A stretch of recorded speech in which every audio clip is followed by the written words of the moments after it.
Hi കൂട്ടുകാരെ, പുതിയൊരു കഥയിലേക്ക് എല്ലാവർക്കും സ്വാഗതം. ഇന്ന് രണ്ട് കൂട്ടുകാരാണ് കേട്ടോ, രണ്ട് മുയൽക്കുട്ടന്മാർ. നമുക്ക് അവരുടെ കഥയിലേക്ക് പോയാലോ? ആദ്യമായി ഈ ചാനൽ കാണുന്നവരാണെങ്കിൽ പ്ലീസ് ഒന്ന് സബ്സ്ക്രൈബും കൂടി ചെയ്യണേ.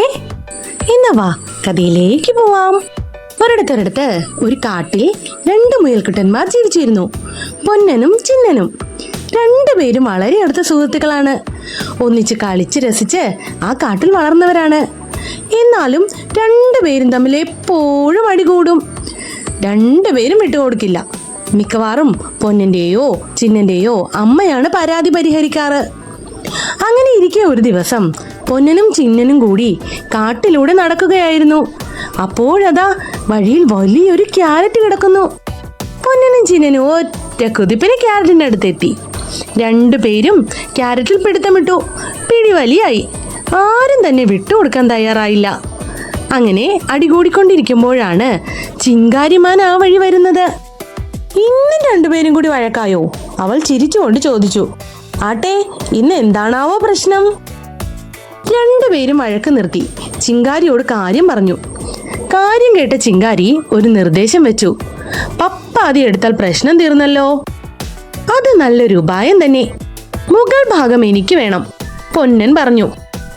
പറ്റില്ല, മുകൾ ഭാഗം ഞാൻ എടുക്കും, ചിന്നനും പറഞ്ഞു. പിന്നെയും രണ്ടുപേരും കൂടി മുകൾ ഭാഗത്തിനായി വഴക്ക് കൂടി. ചിങ്കാരിമാനു ദേഷ്യം വന്നു. നിങ്ങൾ എന്താന്ന് വെച്ചാ ചെയ്യേ, ഞാൻ പോകുന്നു എന്ന് പറഞ്ഞവൾ യാത്രയായി. അപ്പോഴാണ് മിന്നു മുയൽ ആ വഴി വന്നത്. വഴക്കിന്റെ കാര്യം പറഞ്ഞ് അവൾ പറഞ്ഞു, നമുക്കൊരു കാര്യം ചെയ്യാം. ആ ദൂരെ കാണുന്ന മരമുണ്ടല്ലോ, അതിൽ ആരാണാവോ ആദ്യം തൊട്ടിട്ട് തിരിച്ചെത്തുന്നത് അവർക്ക് ഈ ക്യാരറ്റിന്റെ മുകൾ ഭാഗം തരാം. ശരി, ചിന്നനും പൊന്നനും സമ്മതിച്ചു. മിന്നുവിന്റെ നിർദ്ദേശപ്രകാരം രണ്ടുപേരും തെല്ലകലെയുള്ള മരത്തിൽ തൊടുന്നതിനായി ഓടി. തിരിച്ച് മിന്നു നിൽക്കുന്നിടത്ത് വന്നപ്പോൾ അവിടെ മിന്നു ഉണ്ടായിരുന്നില്ല. രണ്ടുപേരും പരസ്പരം നോക്കി. മിന്നു തങ്ങളെ പറ്റിച്ച് ക്യാരറ്റും കൊണ്ട് പോയെന്ന് അവർക്ക് മനസ്സിലായി. ശോ, വഴക്കിടാതിരുന്നെങ്കിൽ പകുതി ക്യാരറ്റെങ്കിലും കഴിക്കാമായിരുന്നു. ചമ്മിപ്പോയ അവർ വീട്ടിലേക്ക് ഓടിപ്പോയി. വീഡിയോ ഇഷ്ടമായ കൂട്ടുകാരെ, ഇഷ്ടമായ ലൈക്ക് ചെയ്യണേ.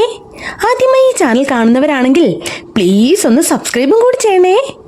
അപ്പോ അടുത്ത നല്ല കഥയുമായി നാളെ കാണാട്ടോ. അതുവരേക്കും ബൈ ബൈ.